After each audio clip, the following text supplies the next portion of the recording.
Hi everyone, my name is Rachel Morgan, and today I want to share a story that shaped my life in ways I never expected. It's a story about family, favoritism, betrayal, and a hidden surprise that changed everything. If you've ever felt like the forgotten child, the one expected to fend for yourself while your siblings got everything handed to them, then you'll probably see yourself in my story. Because that was me for most of my life. My parents, Linda and Robert Morgan, weren't born wealthy. They worked hard, saved diligently, and invested wisely until eventually they built a comfortable life. By the time my sister and I were adults, they had more than enough to live well and provide for us. At least, that's what I thought. I grew up believing that when the time came, Mom and Dad would treat me and my sister, Claire, fairly. I thought they loved us equally. But as I got older, little cracks began to show, moments when Claire was praised while I was criticized, times when she was spoiled while I was told to be patient, or work harder. The biggest crack appeared the day my parents announced they were giving Claire a gift, $1 million. Yes, you heard that right.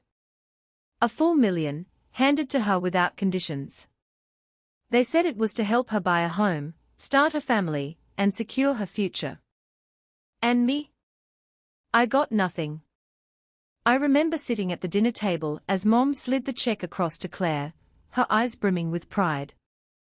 Claire squealed, hugged them both, and immediately began talking about houses she wanted to buy.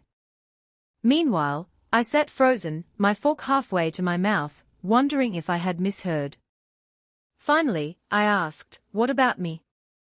Mom and Dad exchanged a look. Dad cleared his throat. "Rachel, you're strong. Independent. We know you'll figure things out. Claire needs the support more." It felt like a punch to the stomach. I wanted to scream that I needed support too, that I had worked just as hard, that I was just as deserving. But the words caught in my throat. Claire glanced at me with a smug little smile, like she had won a prize in a competition I never signed up for. That night, I lay in bed staring at the ceiling, tears burning in my eyes. Was I really worth nothing to them? Did being independent mean I didn't deserve love or security? For months, that question haunted me. And yet, as painful as it was, I thought I knew my fate. Claire would always be the golden child, showered with gifts and praise, while I was the one told to tough it out. But what I didn't know, what none of us knew, was that my parents had left behind something else. A secret that they had hidden away in a safety deposit box. A plan that wouldn't come to light until after they were gone.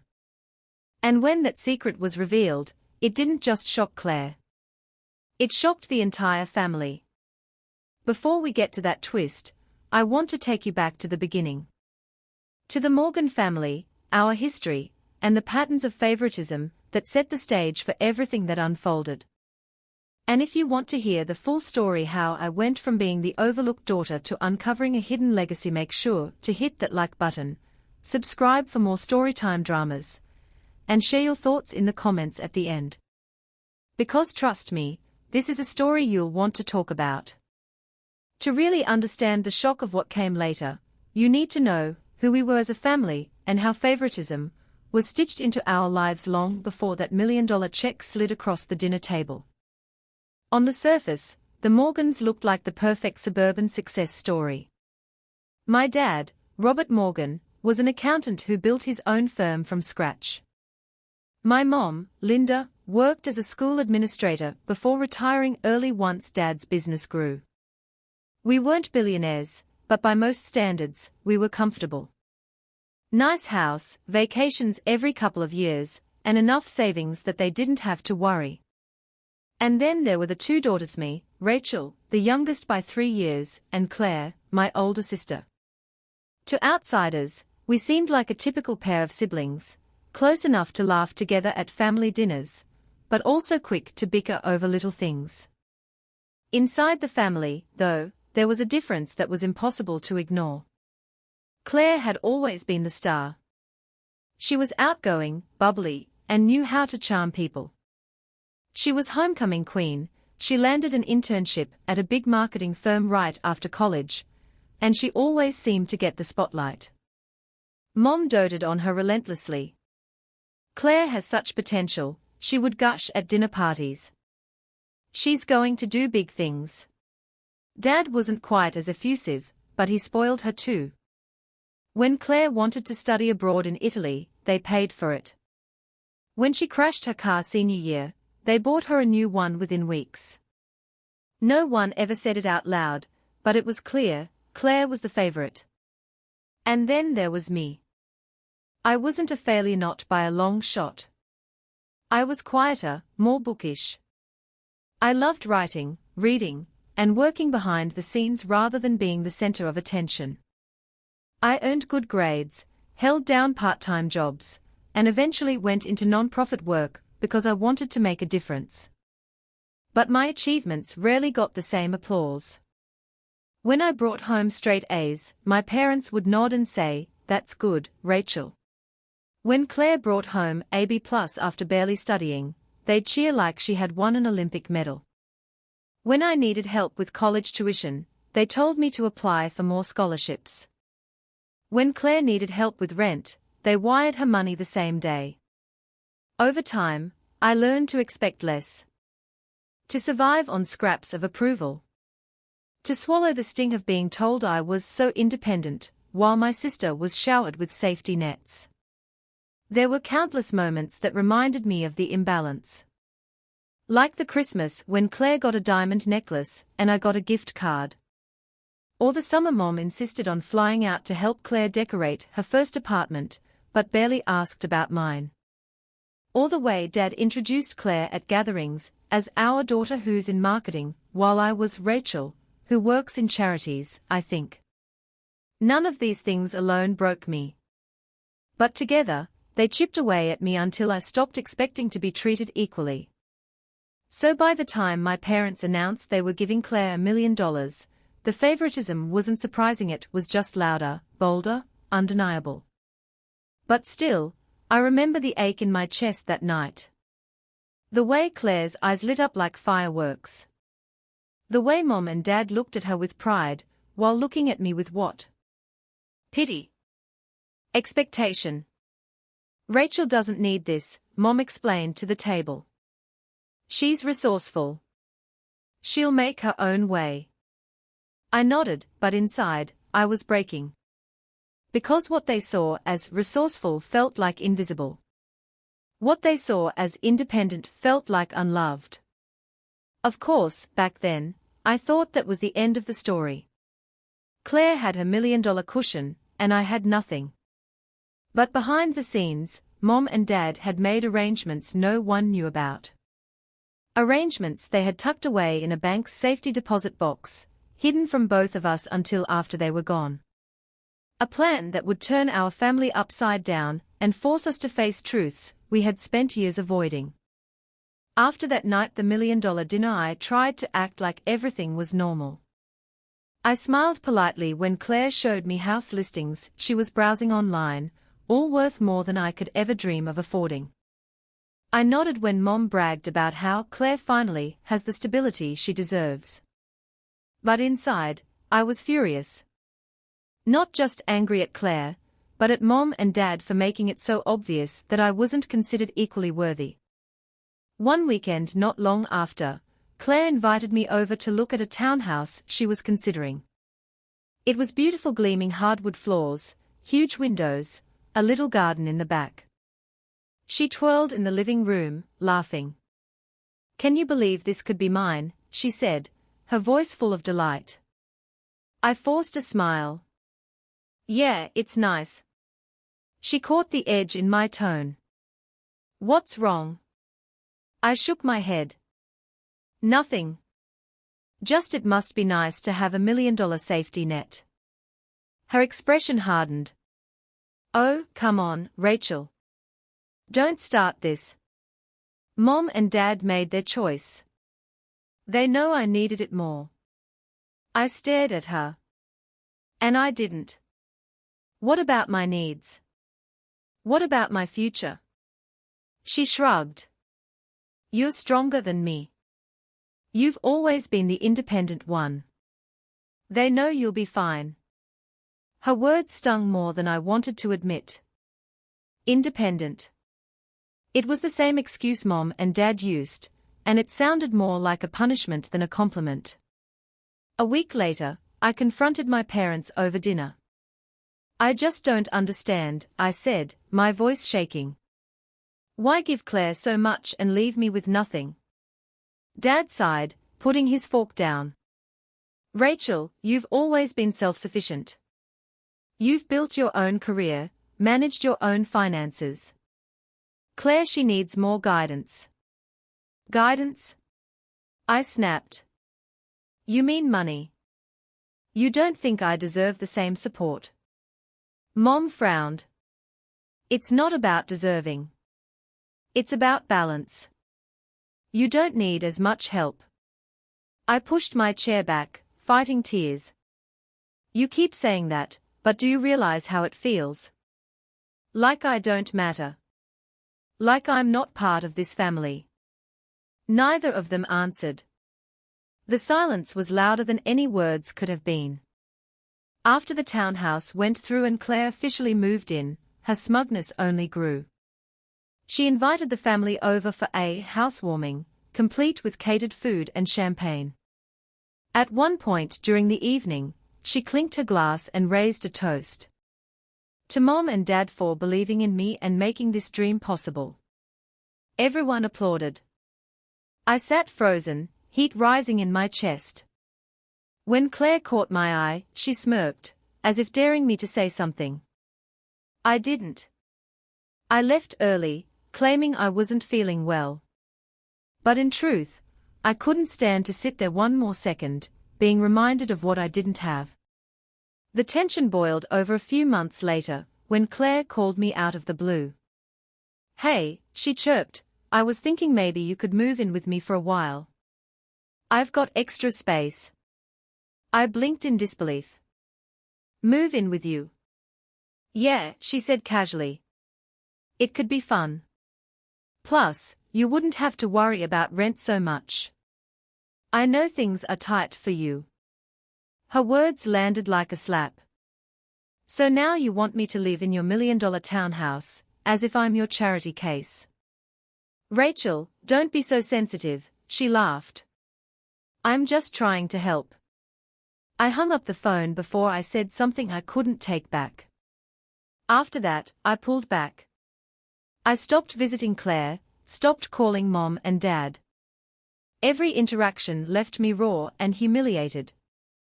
But the silence didn't bring peace. It only deepened the ache. I couldn't shake the feeling that my parents had written me off completely, that in their eyes, I didn't need, or worse, didn't deserve, their support. I tried to move on with my life, focusing on work, saving every dollar, carving out my own path. But the bitterness lingered, festering. And then, everything changed. Because when Mom and Dad passed away, and we gathered to handle their estate, a discovery was made. A locked safety deposit box. Inside it, a hidden plan that no one including Claire saw coming. When my parents passed away, both within months of each other, it felt like my world had cracked open. No matter how much anger and resentment I carried, they were still my parents. Grief and betrayal tangled together in my chest like a knot I couldn't untangle. After the funeral, Claire wasted no time. She immediately took charge of everything, organizing their papers, meeting with their lawyer, even talking about selling off some of their smaller properties. I kept my distance, not wanting to get pulled into another fight. But then, a week later, the lawyer, Mr. Jackson, called both of us into his office. There's something you should see, he said, sliding a thin envelope across the table. Your parents left behind a sealed letter and the key to a safety deposit box. Their instructions were clear: it was to be opened only after their deaths, and both of you had to be present. Claire frowned, tapping her manicured nails against the desk. A safety deposit box. They already gave me my inheritance. Why would they leave something hidden? My heart raced. For the first time in years, I felt a flicker of hope. 2 days later, Claire and I stood in the cold, sterile vault of the local bank. The manager led us to a private room, where a long metal box sat on the table. "Here you are," he said, placing it down. "Mr. Jackson handed us the key. Shall we?" Claire grabbed it before I could, sliding it into the lock with an impatient twist. The lid creaked open. Inside was a thick envelope with my name on it. Claire blinked. "Wait, why is it addressed to Rachel?" My hands trembled as I picked it up. On the front, in my mother's careful handwriting, were the words, "For Rachel, when the time is right." I unfolded the papers, my eyes blurring with tears as I read aloud. "My dearest Rachel, if you are reading this, it means your father and I are gone. First, we want to tell you how deeply we love you. We know it may not have always seemed that way. We know we made mistakes favoring Claire openly, giving her what you did not receive. But please understand, it was never because you weren't worthy. It was because we believed in your strength too much. Perhaps too much. We gave Claire the $1 million because she needed immediate support. But we never forgot you, Rachel. We always had a plan for you. Enclosed are the documents for an investment account in your name, worth approximately $3 million.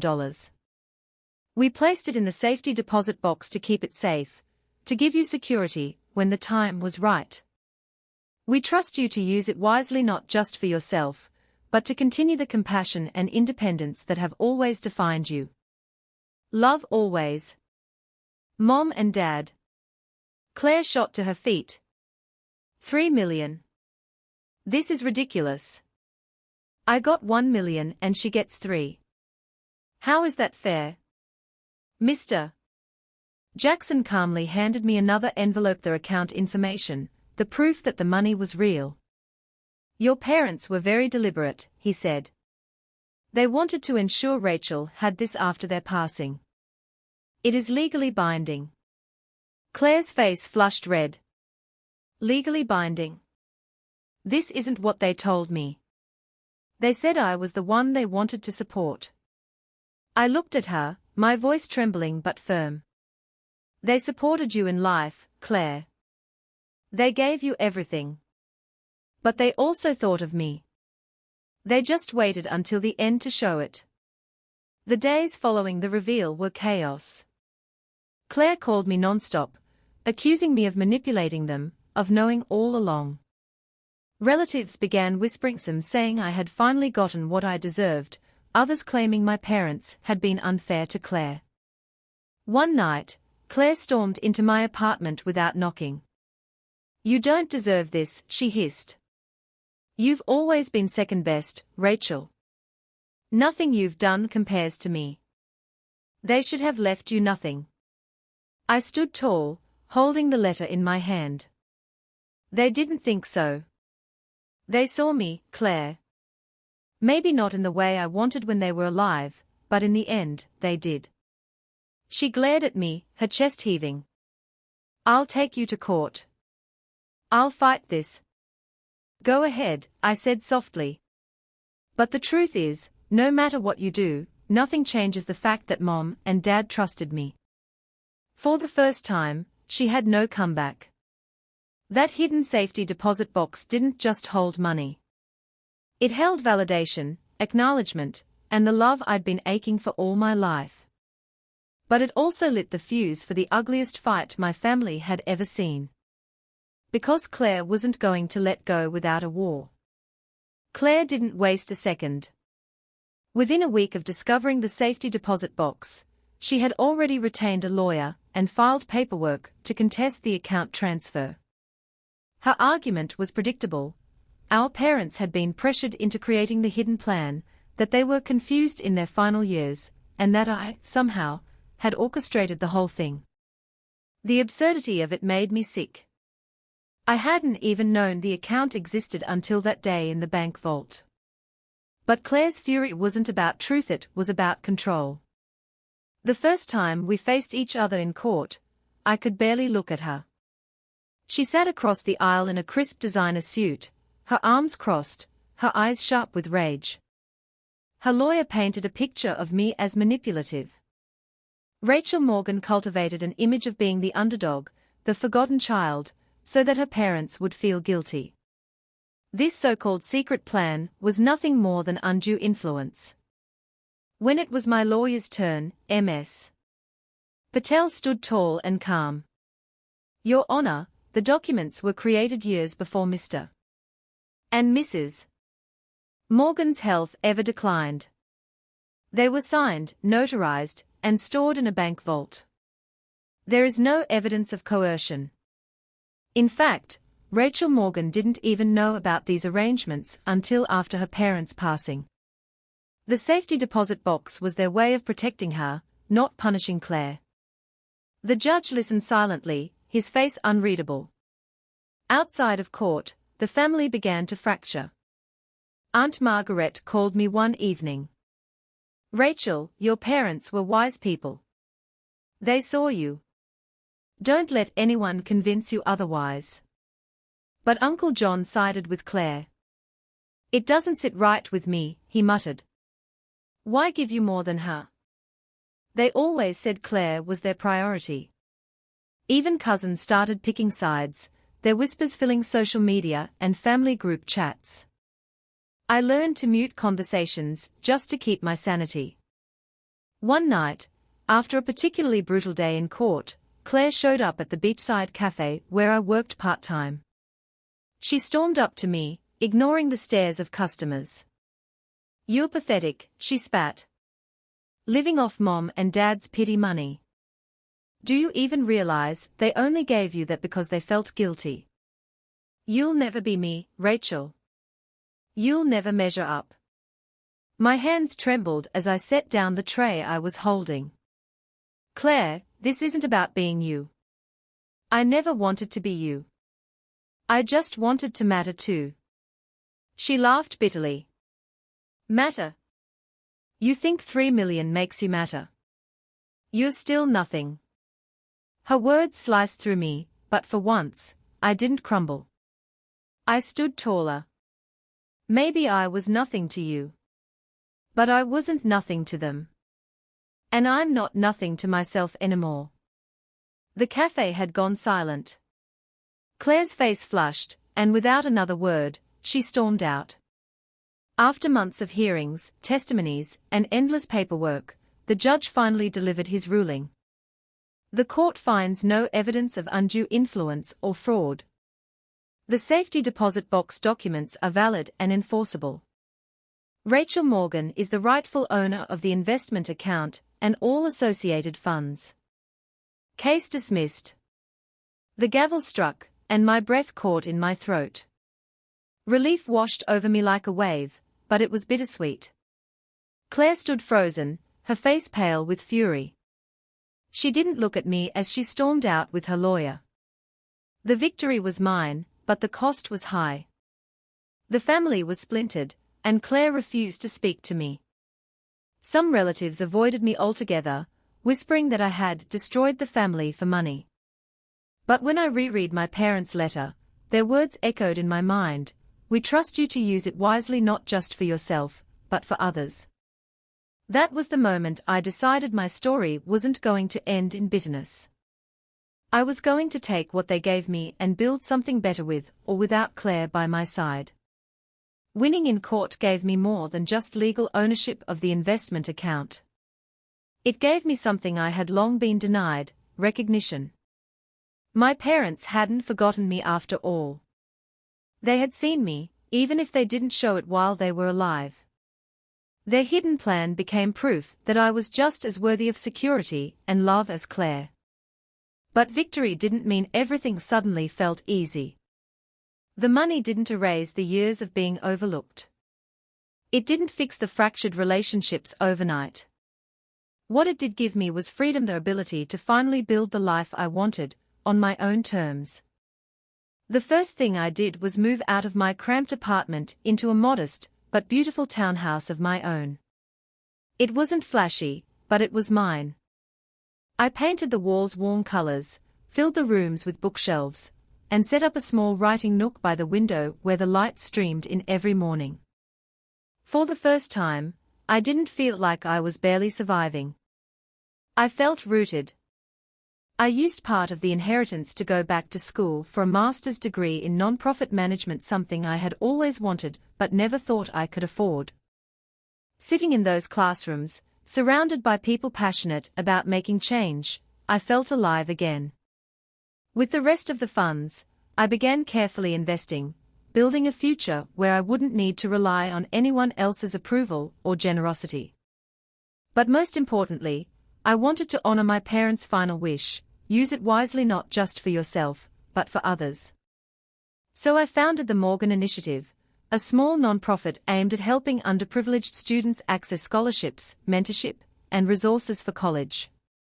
I'll never forget the first time a young woman stood up at our program's launch event and said, "Because of this, I finally believe I can go to college." Her words brought me to tears. In that moment, I realized my parents hadn't just given me money, they had given me the tools to make an impact far beyond myself. The greatest change, though, wasn't external. It was inside me. For years, I had carried the weight of being the overlooked daughter. I let it define me, limit me, convince me that I wasn't enough. But as I grew into my new life, I realized I didn't need Claire's approval, or even my parents' validation anymore. I had proven to myself that I was capable. That I mattered. That I had worth all along. Of course, things with Claire remained strained. She refused to attend the nonprofit's launch, ignored my texts, and continued to spin the story that I had stolen from her. But interestingly, over time, some relatives who had once sided with her began to soften. They saw the work I was doing, the way I was using the inheritance for good. They started reaching out again, small gestures, but enough to show that the tide was shifting. And even though Claire stayed distant, I no longer felt crushed by it. For the first time in my life, her opinion didn't define me. Standing in my new home, surrounded by the fruits of my labor, and the beginnings of a nonprofit that was already changing lives, I realized something. I hadn't just inherited money. I had inherited possibility. And with it, I had finally stepped out of the shadow of favoritism and into my own light. Time has a way of dulling even the sharpest wounds. After months of silence, the tension between Claire and me slowly shifted. We weren't close, but the rage that once defined every exchange began to fade. It happened at Thanksgiving the following year. I almost didn't go, expecting another round of awkward silences and judgmental stares. But when I walked through the door, there was Claire, standing in the kitchen, pouring herself a glass of wine. For a moment, neither of us spoke. Then she sighed, looking tired rather than furious. "Hey," she said quietly. I nodded. "Hey." We danced around each other all night, polite but distant. But as the evening wound down, she approached me. "Rachel," she said, her voice softer than I'd heard in years, "I was angry. I still am, in some ways. But I've been thinking. Maybe Mom and Dad weren't trying to punish either of us. Maybe they were just trying to balance things the only way they knew how." Her words caught me off guard. For once, there was no smugness, no edge. Just honesty. We sat on the back porch, the cool night air swirling around us. I felt invisible my whole life, I admitted. Like nothing I did mattered because I wasn't you. She looked down. And I felt crushed by their expectations. Like if I failed, the whole world would collapse. That $1 million wasn't freedom, it was pressure. Pressure to be perfect. For the first time, I saw her not as the golden child, but as someone who had her own burdens different from mine, but heavy all the same. "I guess we were both trapped," I said softly. She nodded. Yeah. Just in different cages. That night didn't magically fix everything. We didn't hug and cry and become best friends again. But it was a start of fragile truce. Over the next few months, Claire and I began talking more. Short texts at first, holiday greetings, questions about family gatherings. Then longer conversations. She even visited the office of my nonprofit once, walking quietly through the halls, looking at the photos of students whose lives we'd touched. "This is good work," she said, almost grudgingly. But there was respect in her eyes. I realized then that reconciliation didn't mean rewriting the past. It didn't erase the years of favoritism, or the pain of being overlooked.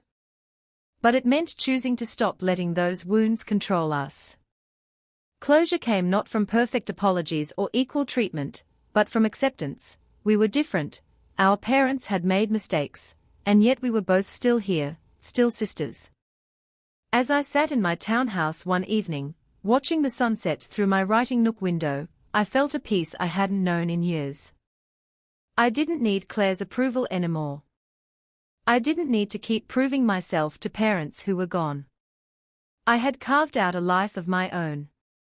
A life where I mattered not because of money, or favoritism, or anyone else's validation, but because I finally believed it myself. And that, more than any inheritance, was the gift my parents left me. When I think back to everything that happened, the favoritism, the $1,000,000 gift to Claire, the years I spent feeling invisible, I realize now that my parents' hidden plan wasn't just about money. It was about perspective. For so long, I equated independence with being unloved. Every time they told me I was strong enough to figure things out, it felt like a dismissal. But when I opened that letter in the safety deposit box, I saw the truth. They did see me. They just trusted me in a way I never understood until then. That trust became my turning point. It allowed me to build a home of my own, invest in my education, and create a nonprofit that helps others find opportunities they might otherwise be denied. It gave me the freedom to stop chasing approval and start living authentically. The real lesson I learned: being overlooked doesn't mean you are unworthy. Sometimes it means you're already stronger than anyone realizes. And sometimes, the recognition you crave doesn't come in the form you expect, it comes later, in a way that changes everything. If you've ever been in a family where favoritism left you feeling like the outsider, please know, you are not invisible. Your value is not measured by how much someone else gets, or how loudly they are celebrated. Your value is inherent, and it shines brightest when you stop waiting for others to see it and start seeing it yourself. Claire and I will never fully undo the past, but we've found a fragile peace. And maybe that's enough. I don't need her approval anymore, because I've finally found my own. So, to everyone listening, if you've ever felt like the forgotten child, take my story as proof that your worth cannot be erased by favoritism or neglect. You matter, even if others fail to show it. Now I'd love to hear from you. Have you ever felt overshadowed by favoritism in your family? Have you ever been told you didn't need support, only to wish someone had shown up for you anyway? Share your story in the comments, I promise I'll read them. And don't forget to like this video, subscribe for more storytime dramas, and share this with someone who needs to hear it today. Because at the end of the day, the greatest inheritance isn't money, it's realizing your own worth.